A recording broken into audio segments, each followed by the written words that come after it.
Olá, você que nos acompanha, seja bem-vindo a mais um programa Infomoney Brasil. Eu sou Marcos Mortari, aqui do portal Infomoney. Aqui ao meu lado para ajudar na transmissão, mais uma vez eu tenho o prazer de ficar aqui com Humberto Dantas, cientista político representando ao Brasil. E hoje vamos entrevistar aqui o cientista político e professor da Fundação Getúlio Vargas de São Paulo, Cláudio Couto. Cláudio, é um prazer enorme recebê-lo aqui, gente. Prazer é meu. Muito obrigado pela participação dos dois. Obrigado. Professor, eu queria começar falando um pouquinho sobre o cenário eleitoral, evidentemente, né? Temos menos de 2 meses aí do primeiro turno, um cenário ainda muito indefinido, muitos votos brancos e nulos ainda nas pesquisas, enfim. Mas o que eu queria tratar contigo era qual que é o cenário que você vê, mais ou menos, a projeção um pouco de quais são os candidatos que estão disputando alguma vaga para um segundo turno, quais são as estratégias de um modo geral, se na centro-direita, Bolsonaro, Alckmin são os que largam na frente, na centro-esquerda, um nome apoiado pelo ex-presidente Lula que tende a ser Fernando Haddad, enfim. Como que você está vendo essa corrida nesse comecinho ainda, que a campanha está começando a tomar um pouco mais de corpo? Olha, eu acho que a gente não tem mais do que 5, se alguém quiser ser muito generoso, 6 candidatos com algum tipo de chance. Que são, acho que você já colocou muito bem, né? Do centro para a direita, né? O Bolsonaro na extrema direita, né? Um candidato que, enfim, ponteia as pesquisas na ausência do Lula e vem mostrando uma resiliência bastante grande. Sempre que a gente observa aquelas intenções espontâneas de voto, ele tem uma intenção espontânea muito elevada, então acho que é um candidato bastante competitivo. Na centro-direita, o próprio Alckmin, acho que menos pelo que ele tem hoje de intenções de voto, e mais pela estrutura que o PSDB tem, pela grande aliança que construiu, que vai lhe dar não apenas tempo de televisão e de rádio, mas lhe dá também palanques estaduais, uma rede de apoios. Acho que tudo isso conta favoravelmente. O PSDB é um partido com estrutura, todas essas coisas contam. E do centro para a esquerda, o Ciro Gomes, que vem aparecendo ainda com uma intenção de voto razoável. Ele aparece em alguns cenários como 3º colocado, em outros como 4º colocado, e vem mantendo essa intenção de voto ao longo do tempo, embora a gente sabe que o maior adversário do Ciro é geralmente ele próprio, né? Fala demais, oscila, né? Tem um comportamento, aí quer consertar aquilo, tem um comportamento oposto, isso pode lhe prejudicar. E aí, ao contrário do Alckmin, vamos fazer o contraste, não conseguiu construir alianças, tem um partido com muito menos estrutura, vai ter menos tempo de TV e de rádio, e agregou uma vice que talvez possa ajudar no financiamento da campanha dele, porque afinal de contas tem recursos para isso, mas não agrega voto nenhum do ponto de vista da sua imagem. No meio ruralista, a Cátia Abreu perdeu prestígio quando se aproximou do governo Dilma e causa ainda hoje urticária na esquerda, né? Então ninguém vai simpatizar com o Ciro por causa da vice estando na esquerda. Então me parece uma vice complicada desse ponto de vista. E o candidato do PT, né, que é um candidato que a gente não sabe se é o Lula, se a gente não sabe se é o Haddad, acho que o provável é que seja o Haddad, carregando aí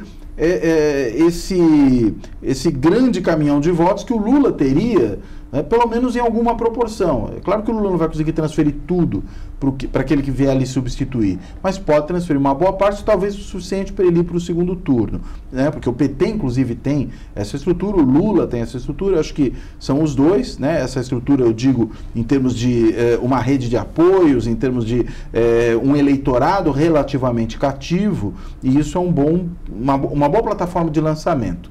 Claro, com todos os problemas que o PT vai ter, com a dificuldade de se explicar, com a fragilidade do Haddad na sua própria base, do ponto de vista territorial, que é São Paulo, pode ser que algo não corra tão bem, mas eu entendo que há potencial para ir para o segundo turno.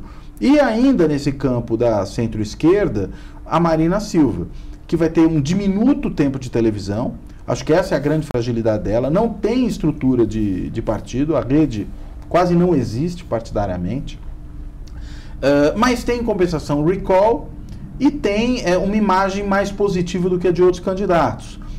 O último debate da RTV foi importante para ela, acho que isso pode ajudar a impulsionar. A questão é saber se, afinal de contas, com o início da campanha no rádio e na TV, sem ter essa estrutura, se ela vai conseguir, só com base em debates ou com campanha de internet, manter essa intenção de votos que tem agora e eventualmente aumentar. Eu acho difícil. E finalmente, só para finalizar, o 6º nome, que eu diria ele é muito mais alguém que atrapalha do que propriamente um competidor real, é o Álvaro Dias. Eu acho muito improvável que o Álvaro Dias chegue ao segundo turno. Mas esse percentual de votos que ele tem pode atrapalhar muito os candidatos do centro para a direita, né? Ele tira votos do Alckmin, ele tira votos do Bolsonaro, e com isso pode acabar influenciando na definição de quem, nesse campo do centro para a direita, pode ir para o segundo turno, né? Acho que não é à toa que o Alckmin escolheu uma vice do Sul e bastante conservadora, né? Porque, afinal de contas, essa vice, né, a Ana Amélia, ela pode trazer para o Alckmin votos que, numa região que ele vem perdendo para o Álvaro Dias, e também junto aí sim, um setor da sociedade mais conservador, sobretudo no campo, que é um eleitorado que ele também vinha perdendo para o Álvaro Dias e perde para o Bolsonaro. Então a Ana Amélia dá para ele um pouquinho de interlocução com esse segmento, mais do que ele próprio teria, né? Computando todas essas coisas juntas, eu diria, são 5 com chance de ir para o segundo turno e um sexto que atrapalha a disputa, interfere na disputa mais pelo que tira do que pelo que pode obter. Agora, Cláudio, você estava observando aí a questão da influência que pode ter o debate, por exemplo, para a candidatura Marina Silva. O debate da Rede Bandeirantes bateu um pico de 8 pontos de audiência, com média de 6, e o debate da Rede TV bateu um pico de 4, com média de um pouco mais de 3.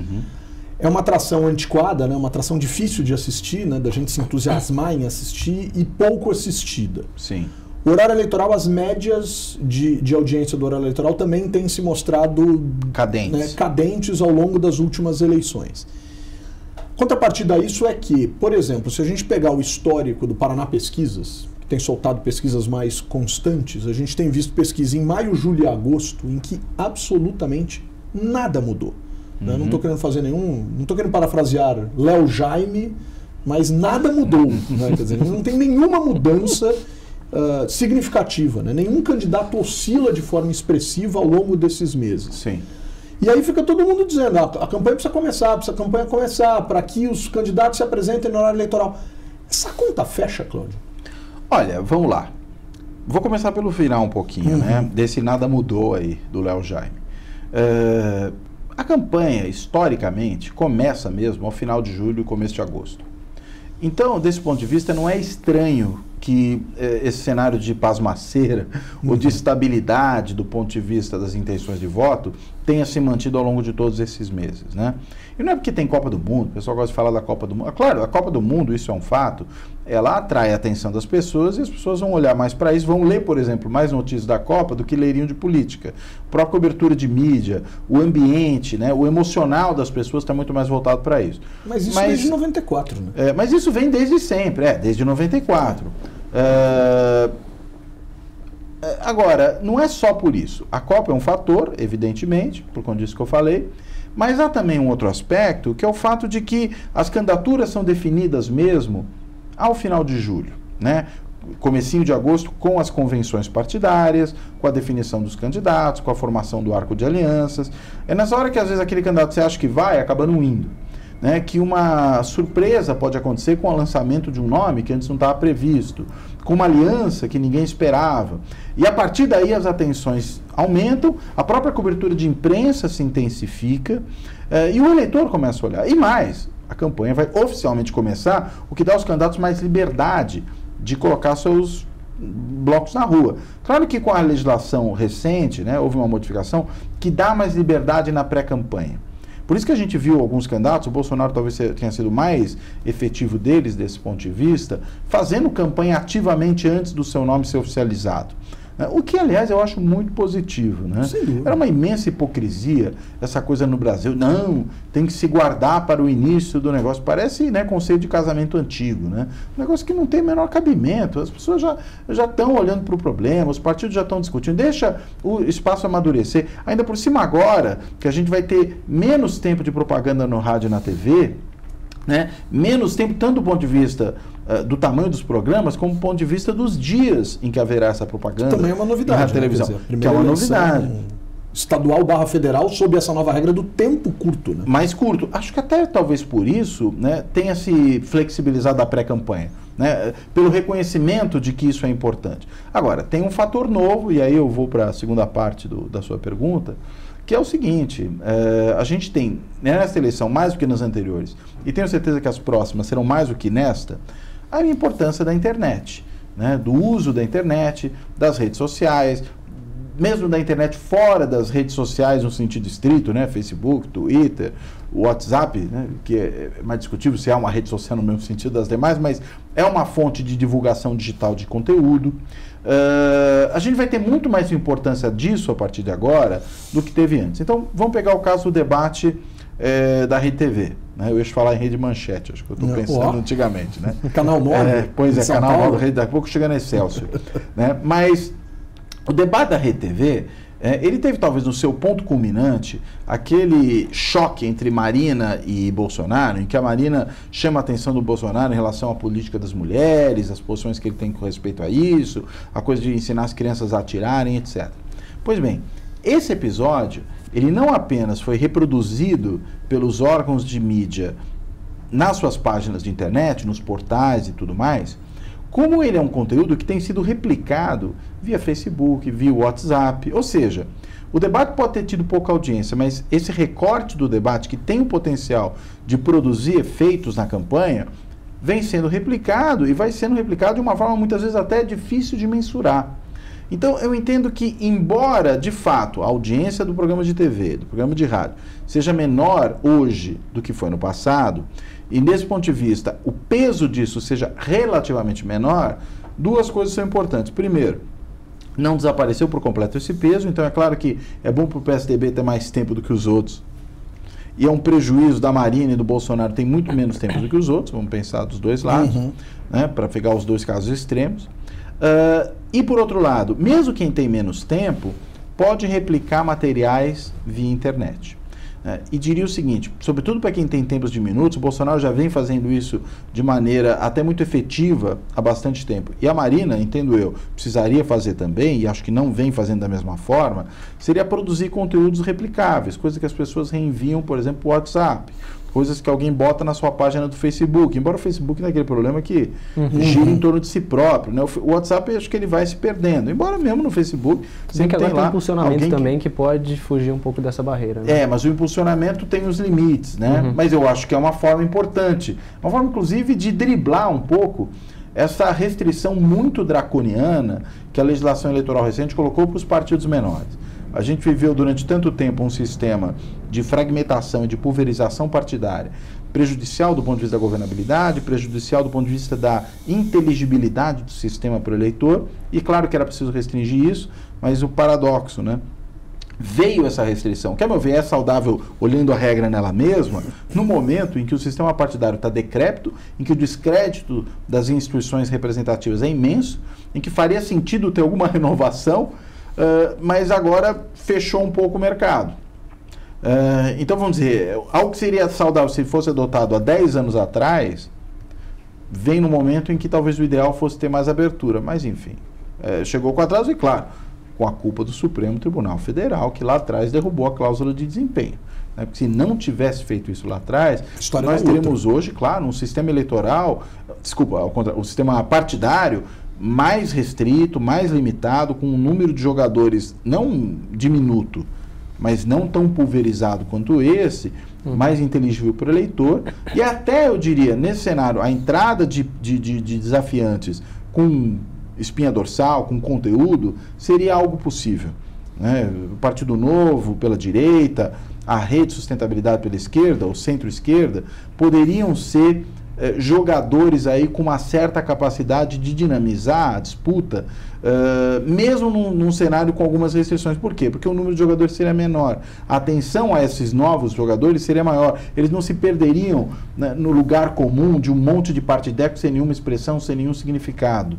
Né? Hoje eles ficam ali perdidos no meio de tudo, mesmo que eles sejam partidos, cada um ao seu feitio, que tem alguma coisa para dizer. E o próprio PSOL, se a gente pegar um partido mais à esquerda ainda. Cláudio, pensando um pouco quando você fala do debate e dessa reprodução do debate por outras mídias depois dele ter acontecido e tudo, me lembrou um pouquinho a estratégia, pelo menos pareceu para mim, uma estratégia do Guilherme Boulos, por exemplo, um candidato franco-atirador, falando um pouco daqueles 50 tons de Temer, que foi algo que também deu uma viralizada, ganhou um pouco as redes. Virou meme, né? Então, essa mimetização na estratégia do discurso também, que funciona bastante. Mas eu queria tratar das estruturas convencionais, como você colocou até, que o Alckmin vai ter mais tempo de TV, tem os palanques, Mas, por outro lado, você conversa com candidatos no Nordeste, boa parte deles não vão apoiar o Geraldo Alckmin. Você olha a candidatura do Ciro Nogueira para o Senado, por exemplo, não tem nenhuma menção a Geraldo Alckmin, né? Muito provavelmente ele não vai falar durante a campanha inteira no nome do governador que está agora candidato à presidência. Até porque... Exato. É muito difícil você se reeleger. Ele quer amarrar o burro nele nesse poste. Né? É inimaginável pensar, primeiro, esse ponto, mas segundo, que os 9 partidos que apoiam o Alckmin são partidos de muito peso. Sim. No cenário nacional. Sim. Né? E esses partidos têm pesos regionalizados que não os colocam na condição de aliados, muitas vezes de adversários. Sim. Quer dizer, é inimaginável imaginar, né? Que fosse pensar total, né, o que apoio. O PP, que é vice do PT no Piauí, com grandes chances de reeleição do governador, fosse apoiar a candidatura do Alckmin e não a do Lula, que é um candidato muito peso. Que já é um problema antigo. Exatamente. Já é um problema antigo. Mas que para além desse extremo, acho que esse exemplo talvez tenha sido um pouco mais fora, mas se, por exemplo, o Alckmin não começa a empolgar nas pesquisas, porque ele dizia que o problema era o tempo de televisão, quando ele tivesse uma exposição ele ia começar a crescer nas pesquisas. Se esse cenário se perdura aí por setembro, qual que é a chance desses partidos que estão formando aliança começarem a pensar, pular um pouco o barco, embora oficialmente eles estejam junto com uma candidatura? E qual que é esse risco para a campanha do Alckmin? Olha, acho que é um risco real, que não é um risco exclusivo do Alckmin, né? Acho que é um risco de qualquer candidato que começa a ratear na campanha. É bom a gente sempre lembrar de uma coisa, né? A gente esquece que do ponto de vista político, talvez não tanto do ponto de vista, digamos, constitucional, né, legal, no que se refere à autonomia dos entes federativos, mas do ponto de vista político, o Brasil é mesmo uma federação. Ou seja, nós temos estados que têm uma dinâmica política própria, né, tem lideranças locais, tem uma disputa política que ocorre no nível estadual ou mesmo no nível municipal. E não dá para imaginar que, consequentemente, partidos que têm uma certa teia de aliados e um certo grupo de adversários naquele estado, eles vão esquecer disso tudo na hora da eleição nacional. Não vão. Ainda mais que a gente tem esse conflito da eleição nacional acontecendo ao mesmo tempo que a estadual. Se a gente tivesse essas eleições, por exemplo, descoladas, a eleição nacional ocorre no momento, eleição para presidente, para Senado e para a Câmara de Deputados. E daqui a 2 anos, digamos, as eleições para governador e prefeito, junto com as suas respectivas legislaturas, a gente teria dinâmicas totalmente diferentes. Em que a gente teria uma dinâmica da disputa regional e local num momento e a dinâmica nacional em outro. E aí talvez esses conflitos de lealdade fossem menos intensos. Porque aí um candidato como Ciro Nogueira, para pegar o exemplo que foi lembrado aqui, poderia até mesmo ter uma aliança no nível estadual, na eleição nacional, ter uma postura um pouco mais cooperativa e tal. Claro que isso não casaria a disputa eleitoral travada no Estado, né, com aquela nacional. Mas se ele é candidato ao Senado e vai apoiar um futuro governo Alckmin eventualmente, sendo da base de apoio dele, ele poderia já se aliar ali, sem necessariamente comprometer uma aliança aqui no plano local. Daqui a 2 anos ele vai refazer com o governador. Ele pode jogar nas 2 mãos porque o conflito é menor. Agora, com essa simultaneidade é muito mais difícil. A eleição federal amarra um pouco as eleições estaduais, não necessariamente do ponto de vista de vincular uma outra automaticamente, mas do ponto de vista de criar certos constrangimentos, de levar certos candidatos a preferirem o silêncio, né, de fingirem que não é com eles aquela outra disputa. Isso vai mesmo acontecer. Não tenha dúvida, por exemplo, que se o Geraldo Alckmin for eleito presidente da República, o Ciro Nogueira eleito senador, ele pode até ser presidente do Senado aliadíssimo, né? Porque o Partido Progressista vai ser do governo e ponto. Até porque ele será de qualquer governo. Ele será de qualquer governo, porque o partido tem uma tendência governista das mais expressivas. O PMDB em 2014 não se casou com o PT em todos os estados. É adversário no Rio Grande do Sul, no Mato Grosso do Sul, é adversário em Pernambuco, era adversário no Ceará. Neste momento não, quer dizer, e não é, né? A gente também não sabe. Pois é. Pernambuco. E no segundo turno, de 2014, por exemplo, a gente se lembra que quando saíram pesquisas logo no comecinho do segundo turno, dando uma possível vantagem a Aécio Neves, alguns institutos mostraram isso em relação a Dilma, parcela expressiva do PMDB migrou de uma maneira completa para o Aécio Neves. Então, é uma característica interessante, e essa sua fala acerca do aonde o federalismo funciona, e a gente fica sempre se perguntando, na administração pública onde ele funciona, nas contas públicas onde ele funciona, Mas acho que no quadro partidário, como você bem observou, aí Cláudio, funciona bem demais. Eu queria voltar. É por isso que questão... aquela verticalização das coligações eleitorais imposta pelo TSE e pelo Supremo Tribunal Federal anos atrás era uma cretinice e foi uma violência. Porque ela, na realidade, tinha uma ideia de partido platônica. Exatamente. Né? Uma ideia de partido que é o partido nacional, que não pode ser diferente nos estados, sendo que existe uma vida política no nível dos estados que é parte do federalismo brasileiro e que não adiantava querer passar por cima disso. A coisa é continuar existindo ali. E onde ela deixou de existir, eu sempre gosto de lembrar de um caso. Naquela vez que se verticalizou as coligações... 2002, 2006, né? Isso. Até 2002, havia uma aliança no Acre entre o PT e o PSDB, que eram adversários no nível nacional, durante todo o governo Fernando Henrique. E essa aliança se justificava por quê? Porque do outro lado da disputa estava o, então, PFL, cujo líder no Acre era Hildebrando Pascoal, um deputado conhecido como deputado da motosserra. Exatamente. Não só por seus predicados antiambientais, mas porque ele usava a motosserra para resolver seus conflitos políticos contra seus inimigos. E foi preso, né, e tal, depois, mas era uma disputa entre civilização e barbárie. Então a aliança PT-PSDB no Acre, ela fazia todo sentido para a realidade política do Acre. Que seria inviável. E agora, ela não existia no plano nacional. Com a verticalização, você inviabilizou essa aliança ali também. Agora, ela não teria por que não existir. Fazia sentido para o eleitorado, fazia sentido para o sistema político. É esse tipo de coisa que tem que se ter em vista quando se considera a reforma do sistema político, que muitas vezes partem muito mais de modelos, eu diria, estéticos na cabeça do reformador, do que de problemas políticos concretos, né, da observação deles e da consideração deles. Eles estiveram juntos também no Piauí, né, em 98 e em Santa Catarina em 94, mas não era uma coisa inviável, não era uma coisa impossível à luz de realidades locais. Exato, exato.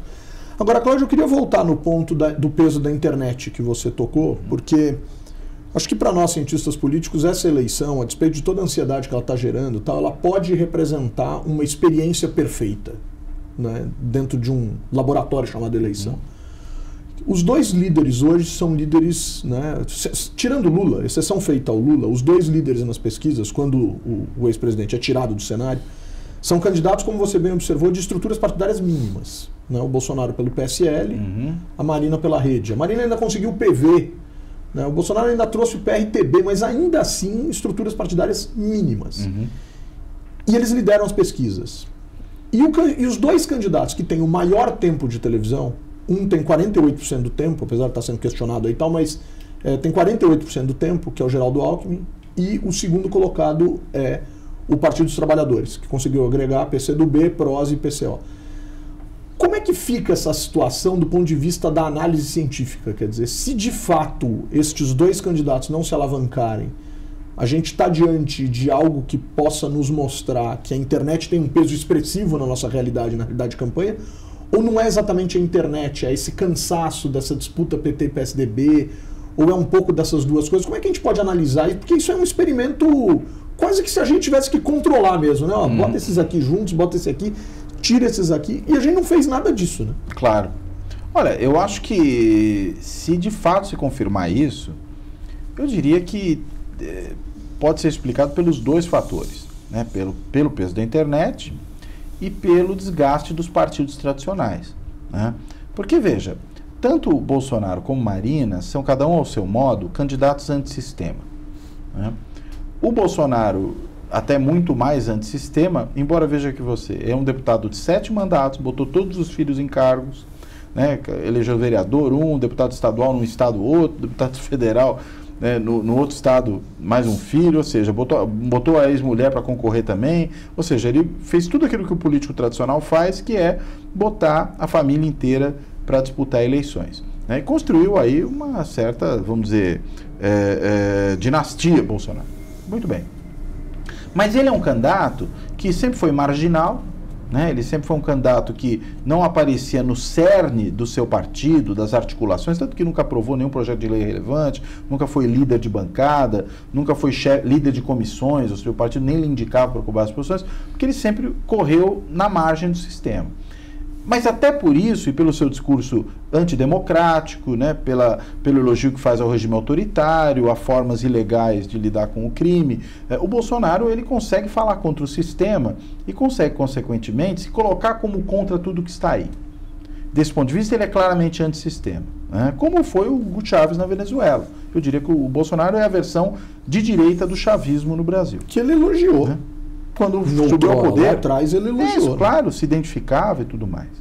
Pois bem, a Marina também tem um discurso antissistema, só que, digamos, por dentro da lógica da democracia, né? De que é necessário reformar, de que não se pode fazer qualquer tipo de aliança, e de fato ela acabou não fazendo qualquer tipo de aliança, né? De que é preciso fazer uma nova política em vez da velha e tudo mais. Apesar dela também vir de uma política tradicional, né? Do PT, ela foi membro do PT durante muito tempo, fundadora do partido, ministra do Lula, até o momento que rompe com ele, né? E aí começa a correr em raia própria, mas sempre fazendo um discurso de crítica muito profunda da forma tradicional de se fazer política. E é por isso que ela acaba expressando também uma candidatura antissistema. Então, a confirmação de qualquer um desses dois, ou pura e simplesmente o fato deles estarem tão fortes nesse momento, tão fortes em relação aos outros, é bem bom que se diga, porque também ter 20% é bastante nesse contexto, mas não leva ninguém a ganhar a eleição. O fato dos dois estarem nessa posição mostra realmente esse descrédito da política tradicional. Agora, usar a internet, acho que o Bolsonaro muito mais do que a Marina tem muito mais o recall de eleições anteriores do que propriamente o uso da internet nesse sistema, né, ou nesse momento, nesse modelo atual que a campanha de internet vem adotando. Agora, a gente tem que aguardar um pouco mais. E tem que aguardar um pouco mais por quê? Porque a campanha, segundo os moldes tradicionais, começa agora. E é a partir desse momento que vai ser possível observar até que ponto essa política nos moldes tradicionais, a internet já estava e vai continuar, claro, mas entra esse elemento novo, até que ponto essa política nos moldes tradicionais produz algum efeito nesse cenário. Eu suponho que, tendo em vista o histórico, tende a produzir sim algum efeito. Acho muito difícil um candidato com 48% do tempo, né, que eu acho que ele vai manter, duvido que o TSE corte isso dele, muito pouco provável. Pode ser que a gente seja surpreendido. Cabeça de juiz, sabe como é que é? A gente nunca sabe exatamente o que sai, mas não é um juiz só. Mas mantendo esse tempo e mais, usando todos aqueles spots ao longo do que são mais importantes do que o horário em si, dizem, né? Alguns estudiosos, né, dessa comunicação apontam para isso. Eu entendo que ele tende a crescer. O quanto vai crescer, não sabe. O próprio PT vai ter mais tempo. A questão é saber quem será o candidato do PT, se o PT vai ter tempo de fazer essa campanha com o seu candidato efetivo, né? É que, nesse sentido, então, o que a gente pode esperar é que as linhas dos gráficos de tempo das pesquisas não sejam algo que tendem a uma lógica de horizontalidade eterna, né? Não, eu entendo que assim, elas tendem a se... Elas vão começar a cruzar. Verticalização a partir de agora, né? Ou seja, tem candidato que vai subir, tem candidato que vai cair, né? E vai em função justamente dessa situação, de se expor mais, também do eleitor começar a olhar mais para ele a partir desse momento, né? E esse fator faz com que, em vez de apenas um nome e de certas reminiscências que existem ali, seja o candidato mais exposto o que vai se ver, né? Alguns candidatos, inclusive, devem ser atacados a partir desse momento. E aí o tempo que conta não é o tempo só da afirmação de um candidato, mas da desconstrução do outro. Então, um candidato que sofrer muitos ataques a partir de agora, ele pode também sofrer um declínio. E esse voto vai para algum lugar, pode virar voto nulo e branco? Pode, uma parte.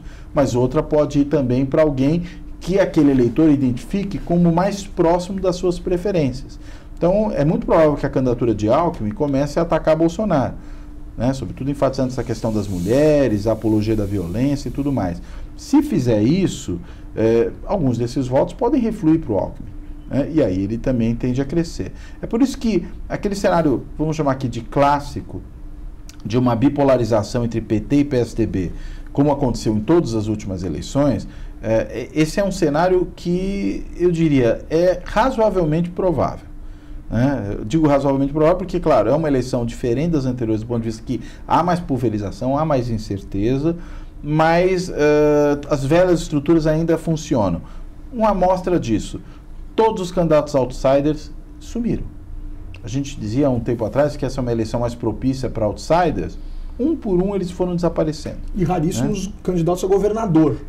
São outsiders. Também não tem. Dizer, imensa maioria dos velhos grupos da política local. Né? Exato. E mesmo quem, vamos dizer assim, é novo num certo sentido, do ponto de vista da entrada na política eleitoral, entra pelos velhos sistemas. Veja o caso do Dória em São Paulo.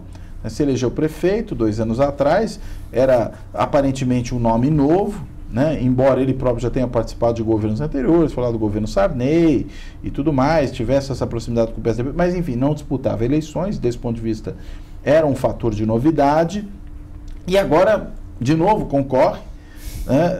Aí é menos novidade ainda.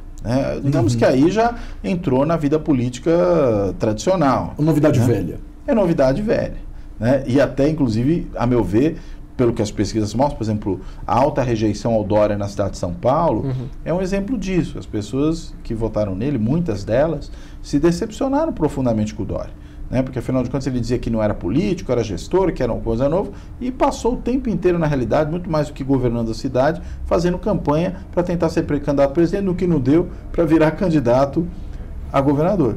Né? E veja, isso muita gente até do seu campo ideológico, do ponto de vista do que ele professa, reconhece. Né? Uma entrevista do candidato a presidente pelo Partido Novo, o Amoedo, que saiu no Valor na sexta-feira passada, é uma entrevista que ele aponta claramente que o Dória, na verdade, simplesmente se preocupou em se lançar candidato a alguma coisa. Isso causou um desgaste muito profundo. Então, até o que parecia novo ficou velho rapidamente.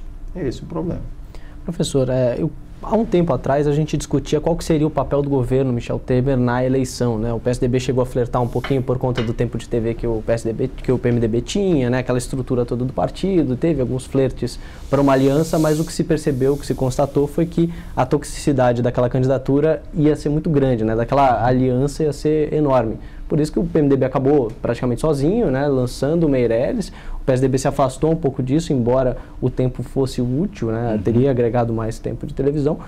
Ao mesmo tempo, mesmo com essa candidatura de Meirelles, Alckmin é vítima dessa tentativa de desconstrução como um nome apoiado pelo Temer, né? Um nome que tem um vínculo expressivo aí com a gestão Temer, tanto por agenda de políticas públicas, né, agenda econômica principalmente, a participação durante o impeachment da presidente Dilma Rousseff, enfim. Como que você está vendo? Qual vai ser esse peso negativo, no caso, do governo Temer sobre essas campanhas que orbitam de alguma forma, ou orbitaram de alguma forma, em torno desse projeto de poder? Bem, veja, a gente nem falou do Meirelles até agora, né? Mostra que o Meirelles, apesar de ter também um tempo de TV razoável, muito dinheiro dele mesmo, inclusive, para fazer a campanha. Abaixo do Cabo Daciolo, na última pesquisa que saiu. Pois é, que o Cabo Daciolo, pelo menos, ele é curioso, né? Ele é uma coisa que chama atenção, né? Ele pode virar meme. O Meirelles nem para meme serve. Né? Quer dizer, ninguém vai achar o Meirelles engraçado, por exemplo. Né? Agora, ele pode ser, e acho que o Alckmin vai tentar fazer isso o tempo todo, associá-lo diretamente ao governo Temer, para mostrar, olha, o candidato do Temer não sou eu, é ele. Quem leva o 15, né, no número, não sou eu, é ele. 15 é o número do MDB, e por aí vai. Agora, tem coisas que são inevitáveis, né? Quem é o chanceler do governo Temer? Aloysio Nunes Ferreira. Aloysio Nunes Ferreira é um tucano paulista de alta plumagem, né? Consequentemente, como é que você dissocia isso por completo? Guardia. De quem Guardia havia sido secretário antes de ser ministro mesmo? Do PSDB. Né? Ou seja, você tem uma série de fatores que articulam o governo Temer ao PSDB, inclusive do ponto de vista das propostas. Né? A política que o governo Temer implementou é uma política em grande medida tucana. Né? Não é exclusividade do PSDB, mas é uma política que corresponde às mesmas políticas que os líderes do PSDB e os seus técnicos defendem há bastante tempo. Então, é muito difícil fazer essa dissociação. Claro que tem problemas de Temer que são propriamente de Temer, né? Quem, afinal de contas, não foi o PSDB que esperou o Joesley Batista de madrugada na garagem para conversar. Foi o Temer. Isso, vamos dizer, é um problema dele, não é um problema do PSDB, e claro que o PSDB vai tentar se desvencilhar disso. Mas tem hora que é inevitável. Tem hora que é inevitável pelas ideias, pelas políticas, pela participação no próprio governo, até a questão do impeachment, né? Se bem que a questão do impeachment envolve um monte de outros partidos também, e não só o PSDB, mas é claro que o PSDB teve uma postura muito mais ativa no impeachment do que outros candidatos tiveram, né, do que outros partidos, melhor dizendo, tiveram, né, até porque o PSDB é um partido que lá atrás, logo que sai a vitória de Dilma, imediatamente ele começa a questionar o que, a meu ver, foi a chave que abriu a caixa de Pandora, a legitimidade da eleição. Aquele questionamento, a legitimidade da eleição, me parece que foi um erro profundo do PSDB. Que a gravação do Aécio depois disse que foi só para perturbar, né? Para encher o saco, quer dizer... Mas quer dizer, leviano, né? Inclusive utilizando uma palavra que ele utilizava muito contra os adversários, né? Quer dizer, que o Aécio usava muito leviano, né? Pois aquela história do... Mas é uma leviana. Dele com a Luciana Genro, etc., né? Do debate. Sim, sim. Tá bem complicado isso, né? Você questionar a lisura da eleição só para encher o saco, como ele disse, né? Ou mesmo que você questione a lisura da eleição só porque você perdeu e bancar um mal perdedor, isso é muito ruim porque isso lança uma desconfiança sobre o próprio sistema e nós não temos nenhuma evidência de que haja problemas do ponto de vista da lisura das eleições, de que haja eleições fraudadas no Brasil. Mas a urna pode talvez ser violada. Bem, eu posso talvez sair daqui e ser atropelado, né? Mas ninguém garante que isso vai acontecer, nem que isso é provável, né? Coisas podem acontecer no mundo. Nesse sentido, deixa eu aproveitar a pergunta do Mortari e essa reflexão sobre o PMDB.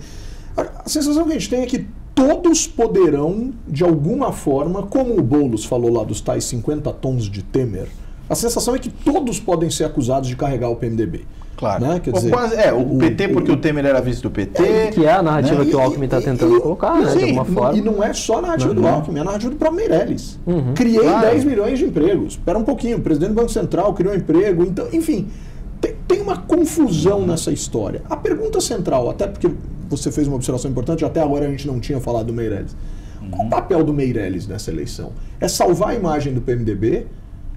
É efetivamente acreditar, e aí eu gostaria muito de saber quem são seus conselheiros políticos, que ele pode ser presidente da República, ou a gente imaginar que ele estaria fazendo quase que um jogo de apoio para tentar tirar o holofote, por exemplo, da candidatura de Alckmin. Eu acho muito improvável que uma figura com esse peso, né, se inscrevesse nesse papel. Quer dizer, teria que ser uma figura muito secundária dentro do partido. No partido ele não é. Mas secundária do ponto de vista da sua trajetória, né? Perfeitamente. Quer dizer, um sujeito que tem uma trajetória muito respeitada no universo financeiro e etc. E aqui eu não estou fazendo nenhuma ironia nem discutindo e duvidando um segundo disso. Quer dizer, mas qual o papel de Meirelles? Quer dizer, alguém o convenceu de que ele poderia ser presidente da República? Eu não creio que o Meirelles seja alguém que se voluntariaria a ser boi de piranha. Perfeito. Né? Era exatamente isso aí que eu queria chegar. Quer dizer, não me parece que esse é o caso, né?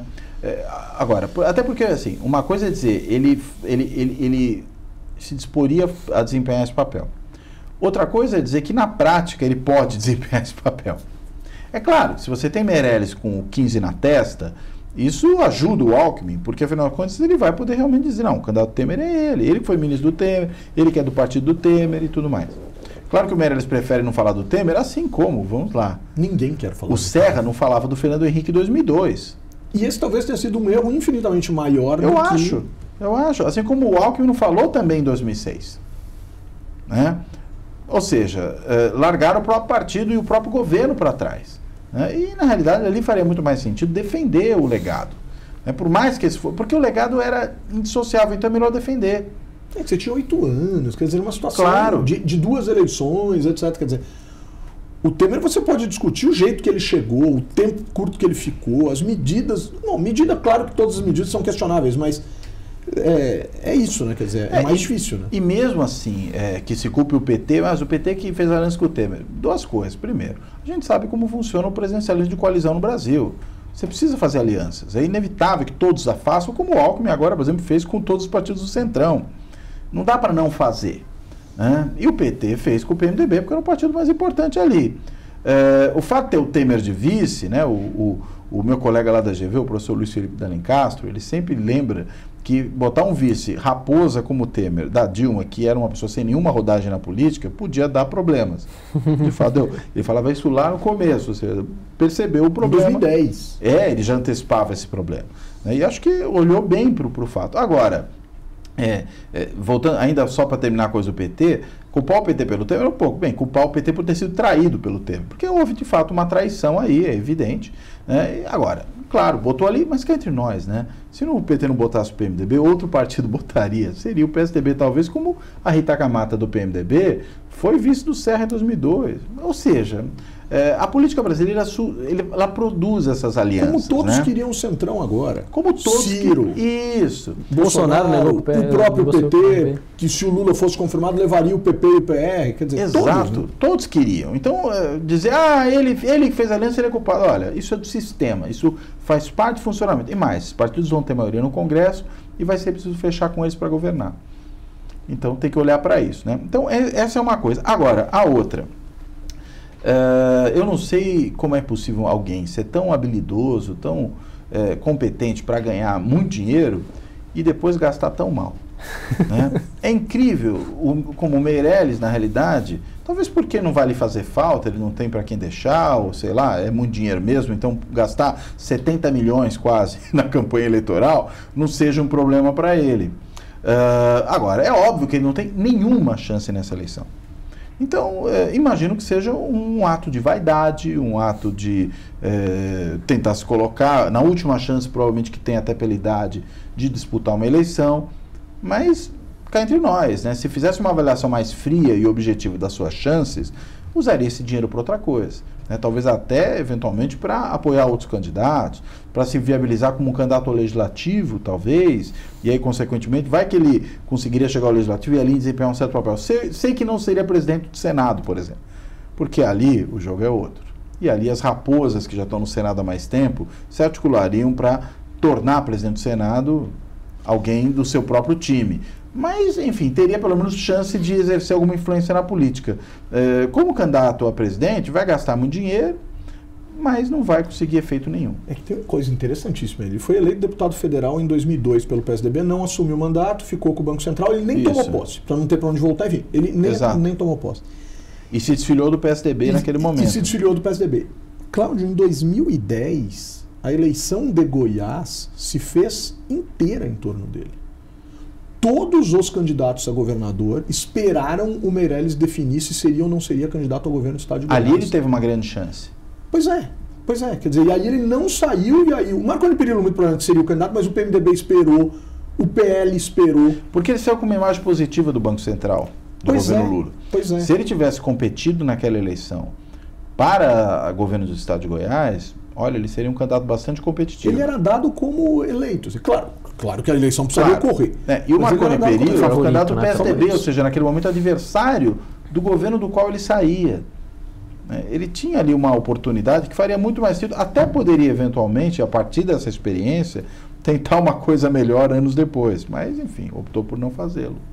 Cláudio, um ponto também acho que é importante, a gente discutiu um pouquinho de aliança com o Centrão, essa questão da gestão da coligação, da coalizão, uma vez eleito o governo, e a gente percebe que ao mesmo tempo esse tipo de lógica tem enfrentado muita resistência na sociedade, né? Você conversa com as pessoas, o principal ponto aí, a política como ela é, essas negociações como elas se dão, elas são meio obscuras e tal.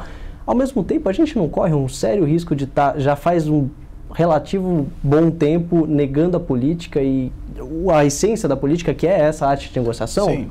Qual que é o risco disso tudo? Olha, política inegavelmente é negociação, né? Tem uma boa definição, o professor Bresser Pereira, às vezes gosta de usá-la, e diz o seguinte: política é a arte do compromisso. Eu gosto dessa definição, do compromisso no sentido de buscar soluções de compromisso. Não é só o que eu ganho, não é só o que você ganha, mas muitas vezes é eu perder um pouco para poder fazer avançar um projeto. Eu abrir mão de uma convicção muito arraigada que eu tenho, sabendo que na realidade isso é o preço que eu pago para concretizar algo efetivo e não ficar apenas no nível das ideias e das minhas belas crenças que não produzem nenhuma alteração no mundo. Então, política é realmente buscar essas soluções de compromisso. E para isso a negociação é inevitável, né? Você tem que negociar. Eu lembro de um outro dito interessante, eu ouvi certa vez, muito tempo atrás, do ex-deputado Plínio de Arruda Sampaio, quando ele ainda era considerado o PT light, o PT moderado. Depois ele foi pro PSOL e ficou super radical. Mas nos seus tempos de PT moderado, ele uma certa vez, numa discussão que se fazia sobre as alianças que o PT construía, ele falou a seguinte coisa, eu acho muito correta. Falou, olha, aliança você faz mesmo é com o diferente, não com o igual. Né? Com o igual você já está junto com ele, o diferente é que é o ponto. E eu acho que essa é a questão. Então é claro que você vai fazer aliança com o diferente. E para isso tem uma questão essencial, a democracia também, não a política em geral, mas especificamente a democracia e mais ainda, no caso brasileiro, uma democracia que tem um sistema partidário tão dividido, tão fragmentado como o nosso. Qualquer presidente que vier a governar, ele não vai ter maioria automática no Congresso. Acontece que esse Congresso vai ter sido eleito pela população e vai ter legitimidade democrática, portanto. Então é o seguinte, se você quiser aprovar as coisas no Congresso, você vai ter que conversar com aquela maioria que foi eleita pelo povo. Tanto quanto você, presidente, talvez até no certo sentido mais do que você. Porque aquele presidente que obtém, digamos, 20% dos votos no primeiro turno, ganha só no segundo. É aí que as pessoas, na segunda opção, vão votar nele. Os deputados e senadores que estão ali são todos candidatos de primeira opção das pessoas. Só que ali você vai ter que compor essa maioria. E para compor, você vai ter que saber o seguinte, aquele indivíduo que foi posto ali representando a população, ele tem uma posição diferente da sua. Não é a mesma que você tem. Então o único jeito de você obter o apoio dele é cedendo alguma coisa. Mas você não está cedendo só para ele, você está cedendo para a posição que ele representa. Permitir mais participação de uma certa forma no governo? De outro setor da sociedade. Né? A gente pode dizer, mas os políticos não expressam tão bem a sociedade quando deveriam. Bem, mas o único mecanismo que a gente tem para medir isso na democracia, que vale do ponto de vista do processo político democrático, é voto. Não é pesquisa de opinião, que inclusive muda de uma semana para outra. É voto. Quem tem legitimidade é quem tem voto. Então, é claro que negociar é parte do jogo. É claro que ceder é parte do jogo. Porque se não ceder é o quê? É a minha vontade a despeito do que os outros querem?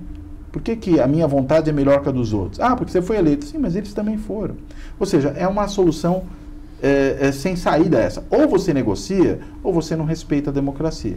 É por isso que é tão preocupante um candidato a presidente que entende que não é necessário fazer negociação com o Congresso. Que ou ele vai impor unilateralmente as coisas, e aí a gente começa a flertar com o autoritarismo, vai fazer o quê? Vai fechar o Congresso? Né? Vai chamar as multidões nas ruas para pressionar o Congresso e deixá-lo sitiado, por exemplo? É isso? Ou vai ficar num impasse? Não vai negociar com o Congresso, não vai conseguir aprovar nada, e aí o governo paralisa? É isso? Quer dizer, fica entre o autoritarismo e a inefetividade, entre essas duas coisas. Não dá. Política requer negociação. Até porque política, como eu falava antes, não é apenas ter boas ideias, não é ter vontade política apenas. Você não parece a coisa do regime, né? Que tem que ter força de vontade. Tem que ter possibilidade, tem que fazer as coisas acontecerem. E para isso, às vezes é necessário dar um passo atrás para dar 2 passos à frente. É necessário ceder alguma coisa para obter outra. E aí se avança. A questão é saber o quanto que o eleitorado tem essa clareza, né? Quer dizer, claro que a gente precisaria amadurecer o debate. Eu acho que o eleitorado não tem essa clareza. Pois é. Agora, Cláudio, a gente falou bastante dos candidatos. A gente falou mais dos candidatos sendo direita, a gente falou dos outsiders, enfim, ou falamos daqueles que não têm tanta. E falamos também daqueles que não têm tanta estrutura partidária. Mas acho que a gente precisa também fazer uma análise da esquerda. Né? Quer dizer, não só do PT e das estratégias que o PT vem a adotar em relação ao impedimento ou não da candidatura do ex-presidente Lula, né? E muito provavelmente haverá esse impedimento e muito provavelmente o candidato será Fernando Haddad, mas a gente tem assistido nesse processo, não vou nem dizer nessa eleição, mas nesse processo que nos traz a essa eleição, a uma fragmentação da esquerda em algumas candidaturas e há uma dificuldade inclusive do PT atrair para perto de si parceiros históricos, né? O PSB. Eu estou pensando na clássica divisão do espectro ideológico, claro que podem existir várias discussões acerca de onde a gente colocaria os partidos, mas o PSB neutro, né? A gente tem 32 dos 35 partidos políticos envolvidos em alguma campanha presidencial e um partido de peso fora dela, né? Que é o PSB, o PDT com uma candidatura própria, o PSTU com uma candidatura própria, o PSOL com uma candidatura própria. E aí vem uma questão interessante, o PT só conseguindo atrair o PCdoB de forma muito tardia, né? Quer dizer, a Manuela Dávila manteve sua campanha, ou sua candidatura, até muito perto, né? Até a noite do último dia, né? Para registro das candidaturas, que foi o dia 5 de agosto, lá aquele domingo, dia 5 de agosto. A esquerda, em que momento a gente enxerga a esquerda hoje no país? De uma espécie de uma ruptura para uma tentativa de construção de novas lideranças? né, de uma dificuldade de crer no PT, enfim, que instante é esse que a esquerda vive? Porque isso tem um peso significativo nas eleições. Olha, acho que a esquerda está em crise. Né? Há uma crise da política representativa em geral, mas há uma crise específica da esquerda. Por algumas razões. Primeiro, porque a gente tem uma onda de direita no mundo. Né? Vejo o que acontece na América Latina, vejo o que aconteceu nos Estados Unidos, vejo o caso da Europa, né?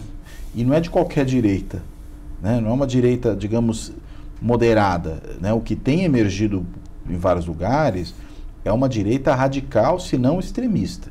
Raivosa, né? Intolerante. Raivosa, intolerante. Em alguns casos a gente poderia dizer, inclusive, neofascista. Acho que a gente tem isso. E esse é o tipo da direita que está dando a volta no mundo. Né?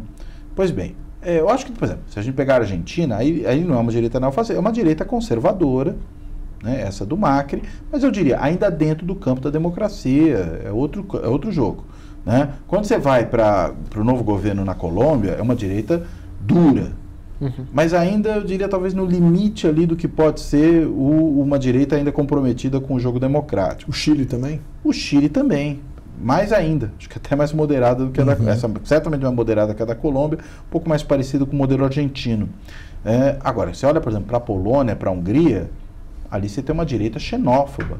No caso da Hungria, eu diria já flertando com o fascismo mesmo no caso polonês. Aí é muito mais preocupante. Né? Enfim, a esquerda, portanto, vive do ponto de vista do seu espaço político no mundo um momento difícil. O México foi exceção agora.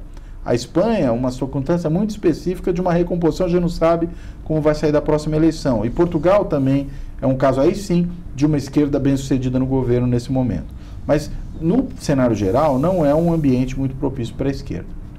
Pois bem, isso acontece no Brasil, e aí tem uma especificidade brasileira, né, que é o fato de que o PT enfrentou uma crise monumental. Na última eleição municipal, perdeu 60% dos prefeitos.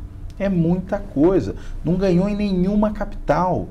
Não foi para o segundo turno. Quer dizer, ganhou no Rio Branco, né? Rio Branco, a única exceção. Ganhou em Rio Branco, mas fora Rio Branco, em nenhuma capital. E em segundo turno, não ganhou nenhuma eleição de segundo turno. Isso é um número impressionante. E o PT era o partido hegemônico da esquerda. Os outros orbitaram em torno dele. PSB, até um certo momento, até a candidatura de Eduardo Campos. Mas, vamos lá. PSB, PDT, eram todos partidos que estavam no governo petista. Então, portanto, estavam ali orbitando. O PSOL é um caso à parte, que é uma dissidência à esquerda do PT, mas o PSOL é um partido que tenta ser o que o PT foi nos anos 80. Né? Aquela brincadeira, já que estamos falando da esquerda, do Marx, que dizia que a história ocorre duas vezes, né? A primeira como tragédia, a segunda como farsa. O PSOL, me parece, é o PT como farsa. É o PT dos anos 80 que tenta, só que fora dos anos 80. Então, é muito difícil, a meu ver, o PSOL produzir, nesse quadro histórico, alguma coisa efetiva de renovação da esquerda. Pode ter um efeito marginal, mas difícil, né? O mundo mudou. Não faz muito sentido querer ser tão ingênuo e adolescente como era o PT nos anos 80. O PT amadureceu até para o mal, nem sempre para o bem, mas acho que para o bem também em alguns aspectos. Né? Se tornou mais realista, políticas mais plausíveis. E o PSOL continua lá atrás, na adolescência petista. Bem, PSTU nem vale a pena contar. Isso aí, se fosse eleição de centro acadêmico, a gente podia falar alguma coisa, mas como é eleição de verdade, não faz diferença nenhuma. E o PDT, aí sim, é um partido que tem lá algum peso, tem alguma significação. O Ciro Gomes é um candidato que já foi postulante presidencial em outras ocasiões, com um desempenho até razoável, né? E tem lá uma chance de emplacar. Agora, divide o campo. E divide o campo, inclusive, por essa imensa indefinição do próprio PT. O PT não sabe se é o Lula, se é o Haddad, até quando estica, até quando não estica. Entendo que nesse cenário, o PCdoB, que foi um satélite do PT já desde os anos 80, inclusive, final dos anos 80, ele começa a assumir esse papel de satélite do PT. Acho que até teve uma estratégia interessante para ele nesse momento. Manter a candidatura da Manuela Dávila até a última hora deu muita visibilidade a Manuela. Então ela agora, se ela for para uma chapa presidencial, ela não vai ser uma vice qualquer, ela vai ser uma vice que ganhou muita visibilidade. Foi chamada a programas, sabatinada como candidata presidencial, ou seja, é uma vice que tem apelo. Que se apresentou, né? Que se apresentou. É diferente de um vice que ninguém sabe direito quem é, que entra ali para compor, que é um parlamentar até que se elege no seu estado, mais obscuro. A Manuela virou uma figura nacional. com esse episódio de pré-campanha. Então, desse ponto de vista, acho que foi uma estratégia interessante do PCdoB, mesmo que ele tenha, no fim das contas, se juntado novamente ao PT. Agora, diria, tudo vai depender do desempenho da candidatura petista e do diálogo que essa candidatura puder ter com os outros setores da esquerda, né? Se ele conseguir, indo para o segundo turno, obter o apoio do PSOL, obter o apoio do PDT, entendo que é uma recomposição possível na esquerda importante. Agora, é um apoio que não se encerra na eleição. O PT precisaria, na verdade, se reconquistar esse espaço hegemônico na esquerda, ou tentando reconquistar, eu acho que o PT nunca abriu mão disso, de também fazer uma autocrítica, né? Tem faltado ao PT autocrítica, né? Tudo bem, ninguém vai imaginar que o PT vai abrir mão da ideia de que o Lula sofre uma injustiça. Acho que isso é impossível. Mas cá entre nós, renovar parte das suas práticas, né, tentar evitar incorrer nos mesmos erros do passado, né, se mostrar mais moderno para a sociedade, né, menos preso aos cartórios da esquerda, enfim, tudo isso eu acho que seria importante. Até entendo que nesse caso a figura do Haddad é muito positiva para o PT, porque o Haddad ele tem esse perfil de uma esquerda mais moderna, né? Até diria que o que lhe custou a preço alto em São Paulo tem a ver até com os seus pontos positivos, né, de não fazer demagogia, de tomar medidas importantes do ponto de vista de uma renovação da cidade, mas também com muito pouca capacidade de convencimento da sociedade da adequação dessa proposta. Agora, ele de qualquer modo é uma faceta mais moderna do PT. Se fizer isso, ajuda. Agora, não é suficiente. E mais, se o PT, por exemplo, ganha a eleição presidencial, imaginemos que isso aconteça, vai estar num país conflagrado. Vai estar uma bipolarização severa. Gente, vou ter que encerrar o programa, o papo tá ótimo, daria para se estender muito mais tempo. Obrigado a presença de vocês dois, foi um prazer enorme fazer mais esse Infomania Brasil. Obrigado. Tá ótimo, é um prazer.